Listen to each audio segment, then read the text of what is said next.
Bien le bonjour au forum Écomobilité qui fait suite à l'Éco-Rallye 2017 qui avait lieu à Figeac en septembre, avec cette année un nouveau format pour inclure dans l'événement une thématique plus large, celle de la mobilité durable. On ne se limite pas aux véhicules électriques, mais on essaie aussi de penser à la manière dont on fait nos déplacements, que ce soit le covoiturage, l'autopartage et tout ce qui va autour de la mobilité durable. Figeac-Teur, c'est un pôle territorial de coopération économique par l'économie sociale, dont la vocation est d'aider à la coopération sur le territoire. Mais surtout, notre axe de travail, c'est renforcer l'attractivité du territoire. L'État, à l'échelle nationale, a fait de la question de la mobilité une question essentielle, avec la loi d'orientation sur les mobilités qui se prépare, avec les assises nationales de la mobilité qui les ont précédées. On a travaillé à l'automne ici dans le Lot aussi sur cette problématique. En novembre dernier, on s'était réunis pour voir quels étaient les enjeux dans un territoire rural peu dense où évidemment les transports collectifs ne peuvent pas être la seule solution. Beaucoup de gens se trouvent devant le défi du transport individuel et généralement du véhicule. Est-ce que j'ai un véhicule? Est-ce que je le partage avec d'autres? Est-ce que j'ai les moyens d'avoir un véhicule? Donc tout ça était une question très importante. Allez, feu!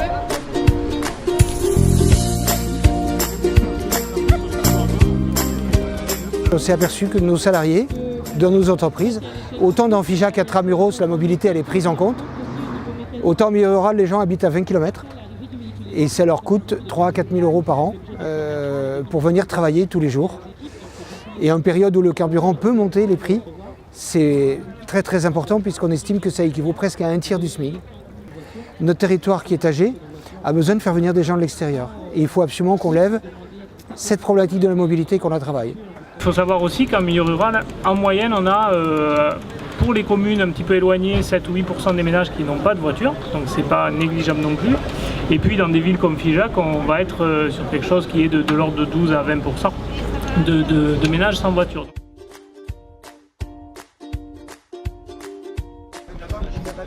Oui. Et si tu te pêches à l'arrière, ça fait quoi?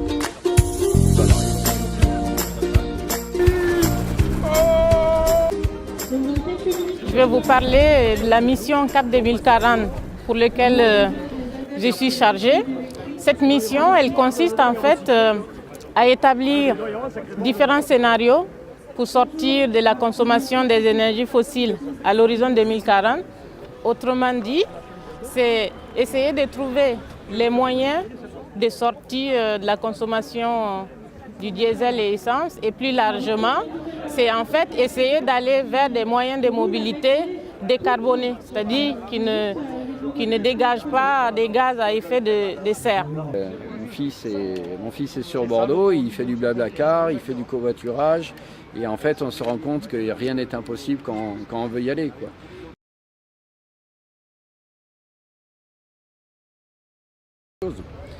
L'idée après serait de bien travailler les éoliennes, de bien travailler le photovoltaïque et d'être sur le territoire.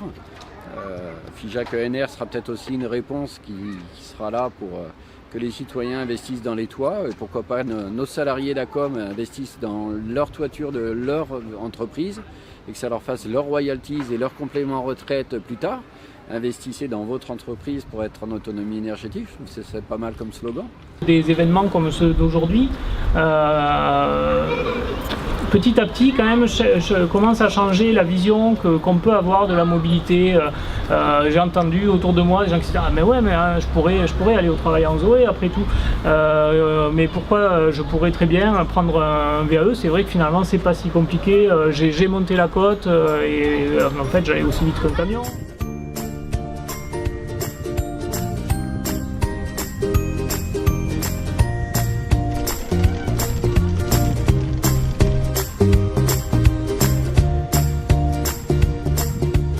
Alors? C'est pas mal. Super, oui. Vous en avez pensé quoi, monsieur? Du vélo électrique? Oui. Ah bah ça donne envie de refaire du vélo. Hein. Bonjour, je suis Thomas Goulpeau, je suis président de l'association La Roue Fédère. On est une association figeacoise qui existe depuis 3 ans et qui par le biais, dans un premier temps, d'un atelier vélo associatif où les gens peuvent venir apprendre à réparer eux-mêmes leur vélo et on crée une espèce de dynamique un peu autour du vélo. On milite localement sur Figeac pour les déplacements doux. Alors les déplacements doux, c'est les piétons, les cyclistes et les transports en commun. On allait un peu chercher les gens et on les incitait à venir. Soit on les interviewait, puis on notait sur des petits post-it leurs réflexions, leurs doléances, leurs idées par rapport à ce qu'ils voudraient voir développer localement.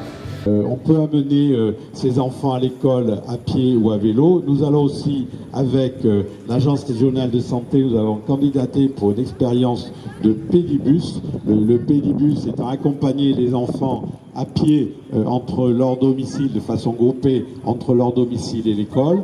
Et parallèlement, il y a aussi un effort qui est fait sur les transports urbains, puisque Figeac est une des plus petites villes de France à avoir son transport collectif urbain gratuit de surcroît. Le pédibus, c'est en fait un moyen d'amener les enfants à l'école à pied. C'est-à-dire c'est un parent qui se charge de faire une sorte de ramassage. Il récupère les enfants qui habitent sur l'itinéraire et il les amène à l'école. Donc pour l'enfant, c'est un bienfait puisque ça lui fait faire une activité physique dès le matin. Et évidemment, c'est un bienfait pour l'environnement puisque ça évite des déplacements en voiture. Si vous avez un véhicule électrique, vous êtes en catégorie 0 et donc cette pastille critère vous donnera le droit de stationner gratuitement dans toutes les zones payantes de la ville. Le stationnement étant quand même limité à 48 heures. Je précise qu'il ne s'agit pas de faire des ventouses avec des voitures électriques.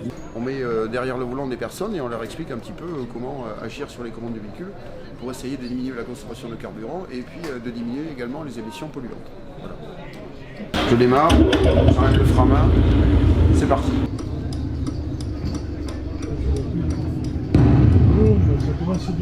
Si on a une moyenne de 7,9 litres de consommation au 100. Ça fait beaucoup. Et puis, on a émis 210 grammes de CO2 au kilomètre. Ça fait beaucoup aussi. C'est un véhicule qui est donné à peu près pour 120 grammes de CO2 au kilomètre. L'idée, c'est que les gens se rendent compte un peu de l'impact environnemental, économique de leur déplacement.